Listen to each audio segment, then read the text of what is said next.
donc maintenant aucune condamnation pour tous ceux qui sont en Christ. Car il a fait couler son sang sur la croix de Golgotha pour toi et moi. Alors, ne crains pas, n'aie pas peur. Quel que soit ce que tu as fait, viens à lui. Il t'appelle, il veut te sauver, il peut te pardonner.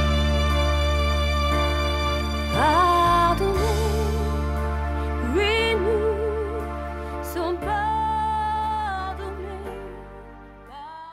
Shalom à tous et à toutes, bienvenue ce soir sur notre plateau d'émission rubrique témoignage.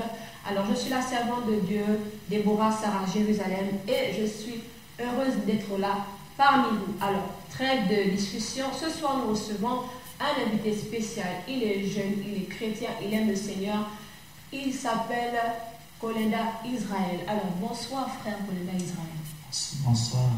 Comment allez-vous? Je vais bien par la grâce de Dieu. Alléluia. Donc, il va bien, tout va bien et le Seigneur soit béni. Alors, vous êtes venus ce soir pour rendre un témoignage, c'est cela? Parce qu'autrefois, le frère avait une vie et aujourd'hui, il est dans le Seigneur. La Bible dit qu'ils l'ont vaincu à cause du sang et la parole de leur témoignage.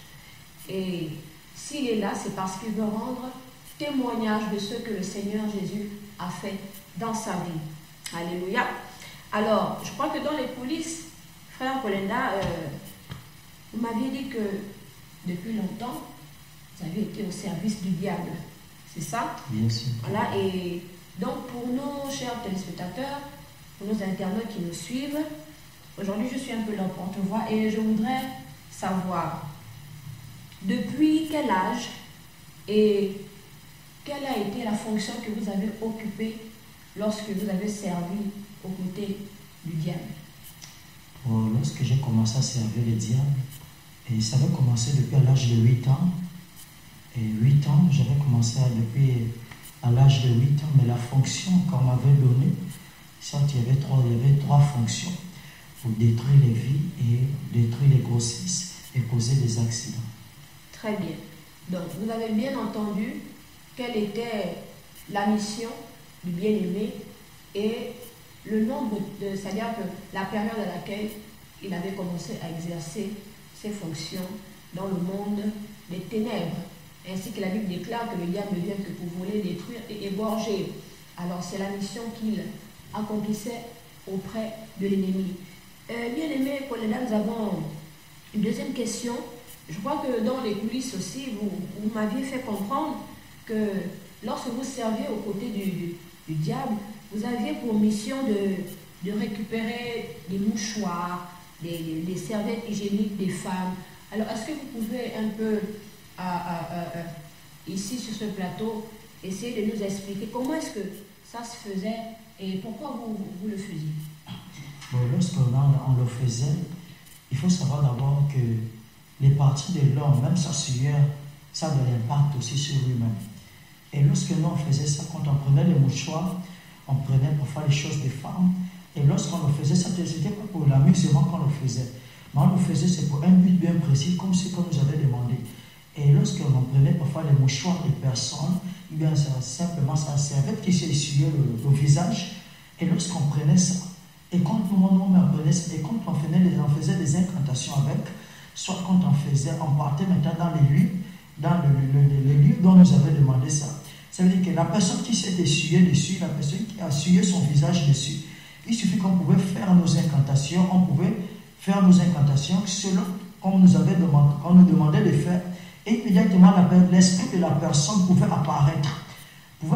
Soit si on avait, parce que j'avais un miroir où je pouvais positionner, et lorsque je prenais ça, bien les trucs, les femmes, bien lorsque je prenais la serviette que l'homme, la personne s'est essuyée, bien le mouchoir, bien les Kleenex, lorsque je prenais ça, la personne qui s'est essuyée avec, moi je ne dois plus m'essuyer avec ça.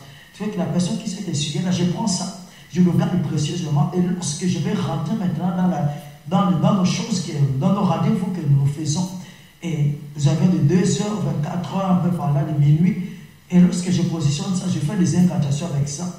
Maintenant, si c'est une personne qui a Jésus-Christ dans sa vie, ça ne peut pas l'atteindre, s'il est réellement chrétien. Mais maintenant, si c'est une personne qui vit comme il veut, Et lorsque moi je prenais ça, quand je faisais les incantations avec, l'esprit de la personne apparaissait et on pouvait le jeter les sorts, ou bien on pouvait le détruire sa vie, ou bien on pouvait le détruire, en tout cas, nuire à sa vie, ou bien nuire à sa santé. Merci bien-aimé pour ces éclaircissements. Bien-aimé, vous voyez combien de fois le monde des ténèbres est très organisé. Et si nous sommes là, c'est parce que la Bible nous enseigne que nous ne devons pas, c'est-à-dire que cajoler, camoufler les œuvres des ténèbres, mais nous devons plutôt les exposer, afin que ceux qui sont dans les ténèbres puissent sortir de cette obscurité, afin de saisir la grâce de Dieu. Alors, j'avais une autre question pour le frère Koléda. Toujours dans les coulisses tout à l'heure, vous m'aviez signifié qu'il est arrivé que dans vos missions, parce que je crois que vous êtes originaire du Congo, Kinshasa, si je me trompe, Oui. voilà, et quand vous avez commencé à travailler auprès du diable au niveau du Congo, il est arrivé que vous ayez initié des hommes de Dieu dans l'ésotérisme, dans la sorcellerie.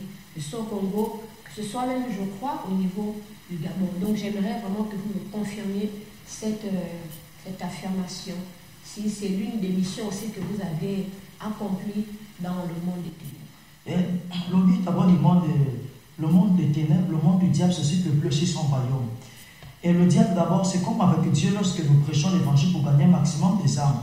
Le monde des ténèbres aussi fonctionne aussi comme ça. Il faudrait aussi nuit et jour, tu dois attirer des personnes pour venir à lui afin que son royaume grandisse et ces personnes-là deviennent les représentants du diable sur la terre.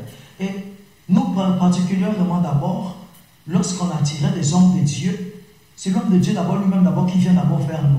Soit s'il a un ami qui est rosé-christien, un ami qui est franc-maçon, immédiatement l'ami nous connecte à nous. Et il faut savoir d'abord que lorsque tu veux servir le diable, il faut savoir ce que tu veux. Tu ne peux pas venir rentrer comme ça sans rien demander. Si tu veux la puissance que le diable peut te donner, et avoir les fidèles, et avoir les miracles, ça, le diable va te donner ça à tout moment, à sa disposition comme lui veut. Mais avant tout, il y a eu des hommes de Dieu qu'on avait initiés dans le monde des ténèbres.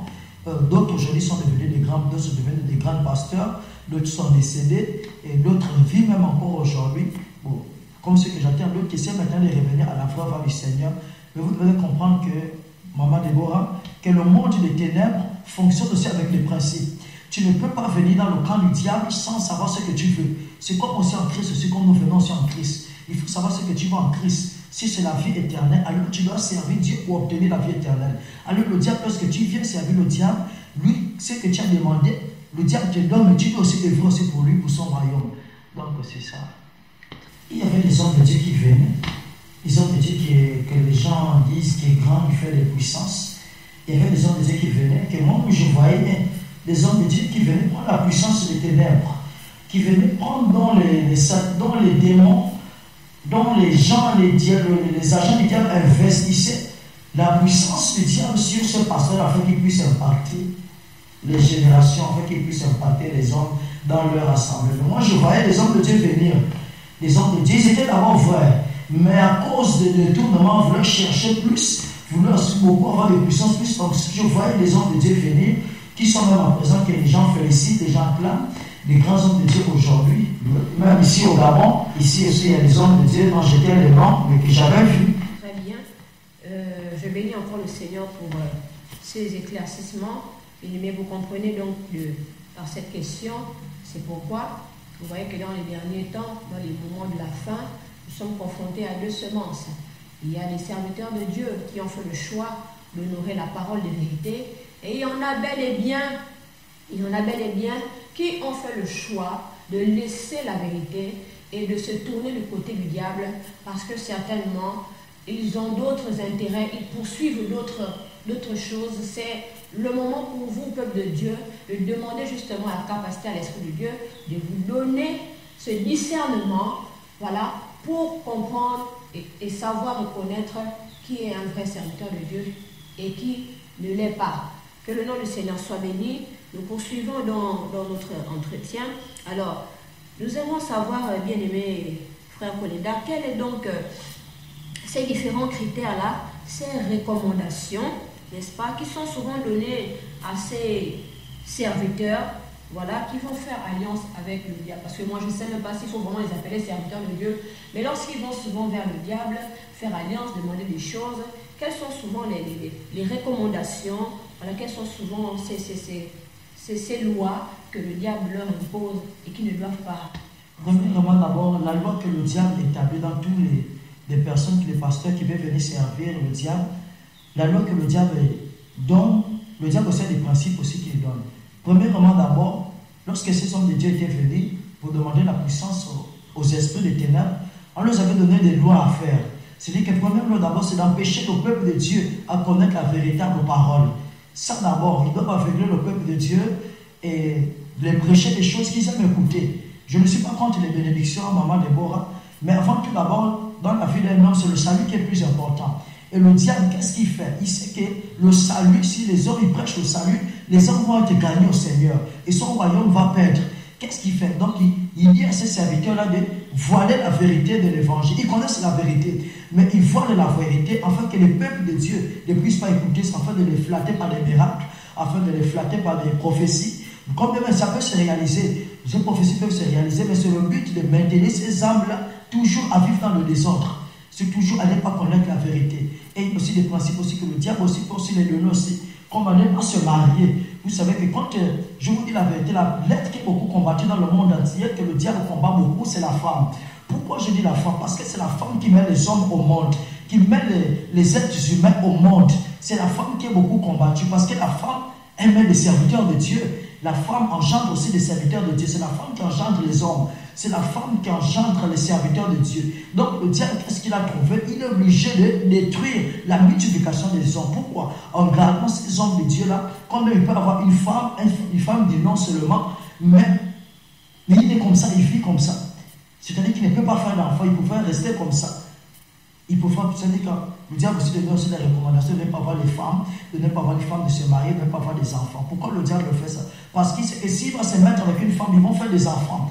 Ces enfants-là pourront détruire son royaume en retour. Lorsqu'ils connaîtront la vérité, l'histoire de leur père, ce qu'ils ont commis dans la vie, et ces enfants-là pourront se retourner au Seigneur et l'œuvre du diable sera détruite. Donc voilà pourquoi il empêche la fécondité. Très bien, donc je crois que cette réponse est assez claire. Comprenez donc que ces soi-disant serviteurs de Dieu, lorsqu'ils vont dans le monde des ténèbres pour rechercher la puissance, voilà, afin de renflouer leur église, ils cherchent le pouvoir, mais auprès du diable, des conditions en fait leur sont imposées. Alors, soit ils ne doivent pas se marier, et s'ils se marient, il peut arriver que leur femme décède, voilà, pour qu'ils demeurent seuls et pour empêcher la procréation. Donc, nous bénissons le Seigneur pour ces illustrations, et dans la même lignée, nous continuons toujours, et nous voulons savoir, maintenant que, bien-aimés, vous avez reçu Jésus-Christ dans votre vie, vous avez reçu la délivrance, mais nous voulons quand même savoir comment est-ce que cette délivrance s'est opérée. Comment est-ce que vous avez fait? Vous êtes rentré en contact avec un homme de Dieu? Comment cela s'est fait? Donc, nous voulons un peu savoir comment vous avez fait pour sortir de cette situation. Moi, particulièrement, personne m'a prêché l'évangile et j'aimerais encourager que les personnes qui sont souvent connectées dans les réseaux sociaux de publier parfois des vraies choses qui glorifient Dieu. Parce qu'il y a des personnes qui vous écoutent, des personnes de bien, comme des personnes de mal aussi qui regardent aussi vos publications. Moi, particulièrement, j'ai regardé, j'ai cliqué, j'ai quelqu'un, je parcours pas beaucoup Facebook, mais quand je rentre dans les réseaux sociaux, c'est pour des choses que je recherche. Et moi-même, je ne voulais plus être déjà serviteur du diable parce que je savais déjà que ma mort était déjà proche. Donc, j'ai cherché les hommes de Dieu un peu dans les réseaux sociaux, je n'ai pas vu véritablement, quand même ils avaient des grandes églises, mais moi, je ne me suis pas senti à l'aise. Après, tout d'un coup, j'ai vu une émission, une chaîne, une page qui fonctionne ministre. J'ai essayé de cliquer, et lorsque j'ai cliqué, et j'ai regardé, comme j'ai regardé le lien, je n'ai pas fait avec mes yeux physiques, il fallait que quand je regarde le lien, je regarde les yeux spirituels, pour voir si cet homme a réellement Dieu, si cet homme craint beaucoup Dieu. Et lorsque moi j'ai cliqué à l'intérieur, j'ai vu l'homme de Dieu, j'ai vu les vidéos qu'il faisait, Et pendant que je regardais aussi ces vidéos, je regardais aussi ces images, et j'ai cru que cet homme-là pouvait me délivrer. Parce que si je le rencontre, je pourrais être sauvé. Parce que quand je regardais, je sais que c'est un homme qui craint Dieu. Quand même je le connais, moi je ne l'ai jamais vu. Mais je sais que cet homme-là craint Dieu. Et tout d'un coup, j'ai vu le numéro affiché. Un numéro que j'ai vu, que j'ai appelé. Et la personne m'a reçu. Et selon d'abord, j'ai reçu l'homme de Dieu. Et l'homme de Dieu m'a donné un programme que j'avais respecté dans les normes. Le programme que l'homme de Dieu m'avait donné, des temps de jeûne, j'avais respecté cela. Ainsi que d'autres choses qu'il m'avait aussi demandé de faire et je les avais fait. Alléluia. Nous bénissons le nom du Seigneur. Voilà, ceci est la parole de Dieu qui s'accomplit dans Isaïe 61, que l'Esprit de l'Éternel est sur moi car il m'a oint pour apporter une bonne nouvelle aux malheureux, pour libérer ceux qui sont sous le poids de la captivité. Donc, comme vous l'avez entendu, le bien-aimé a tellement cherché la délivrance et il pouvait dire que sur les réseaux sociaux, nous avons des bons messages, nous avons aussi des personnes qui diffusent des messages qui ne peuvent pas apporter la vie, mais il s'est attardé sur une prédication qui a été donnée par l'homme de Dieu, l'apôtre Barak Israël, et il s'est dit, je vais essayer. Et gloire soit rendue à Dieu, le travail s'est fait et le frère Israël a été libéré par la puissance du nom de Jésus au travers de la vie de son serviteur. Et nous bénissons le Seigneur pour cela, nous bénissons le Seigneur pour la délivrance de notre frère, parce qu'aujourd'hui, il n'appartient plus au camp des ténèbres, il sert le Seigneur Jésus-Christ avec zèle et puissance. Alors, nous sommes déjà en train de tirer à notre fin, juste une avant-dernière question, savoir, alors depuis votre délivrance, comment est-ce que vous vous sentez? Depuis ma délivrance, comme la Bible dit que lorsque Dieu délivre, la Bible déclare que lorsque Dieu délivrait des personnes, il disait va ta foi t'a sauvé. Et lorsque Dieu délivrait, il délivrait définitivement des personnes, se sentaient à l'aise. Et depuis ma délivrance, je n'ai jamais plus retourné où j'étais et je me sens bien, je me sens très bien. Je sens que le Seigneur a restauré ma vie et le Seigneur a complètement enlevé tout ce qui était mauvais en moi. Et moi, je me sens une personne normale dans tous mes sens, que ce soit spirituel, que ce soit physique, et je me sens bien. Mais auparavant, je n'étais pas comme ça. Mais là, maintenant, je me sens bien par la grâce de Jésus. Alléluia. Ainsi que la Bible nous déclare, qu'en Christ, nous ne serons jamais confus. Alors, depuis que le frère a accepté Jésus-Christ dans sa vie, il est en paix, il est en joie, il est en bonne santé. Dieu a remis un équilibre et il est fier d'appartenir au camp de Dieu. Alors, nous sommes en train d'arriver à la fin de notre émission. Nous bénissons déjà le Seigneur pour vos vies, pour tous ceux qui sont restés connectés à cette émission avec nous. Nous prions que la grâce et la faveur de notre Dieu soient répandues sur vos vies. Et juste dire que la fin d'une chose vaut mieux que son commencement. Alors, j'aimerais te dire à toi qui nous as suivis, tout comme le frère Kolenda, tu as peut-être servi le diable pendant 1 an, 2 ans, 3 ans, cela fait des années, quelle que soit ton obédience spirituelle, franc-maçon, rosicrucien, illuminati, sataniste, jobiste, quelle que soit ton obédience spirituelle, comme tu as entendu le témoignage du frère Kolenda, Jésus-Christ libère encore, Jésus-Christ sauve encore. Il peut simplement, si tu le crois, par la foi, te sortir aussi de là où tu es. Car le diable est un menteur. Tout ce qu'il sait faire, c'est de détruire, égorger, tuer. Or, Jésus, c'est le bon berger. Lorsqu'il rentre dans nos vies, il nous donne la vie en abondance. Alors, ce n'est pas difficile. Il suffit juste que tu le désires, que tu crois dans ton cœur, que tu le confesses, tu reconnais tes péchés et il viendra dans ta vie. Il te donnera son esprit et tu seras enfant de Dieu et tu seras sauvé. Alors, nous sommes arrivés à la fin. Nous bénissons le Seigneur pour ces moments. Nous prions que davantage la gloire de Dieu soit répandue sur vos vies, que le Seigneur se souvienne de notre nation, que le Seigneur se souvienne de son Église dans le Gabon. Nous vous bénissons au nom du Seigneur Jésus-Christ. Shalom, shalom, shalom. Bien-aimés, la Bible déclare qu'il n'y a donc maintenant aucune aucune condamnation pour tous ceux qui sont en Christ.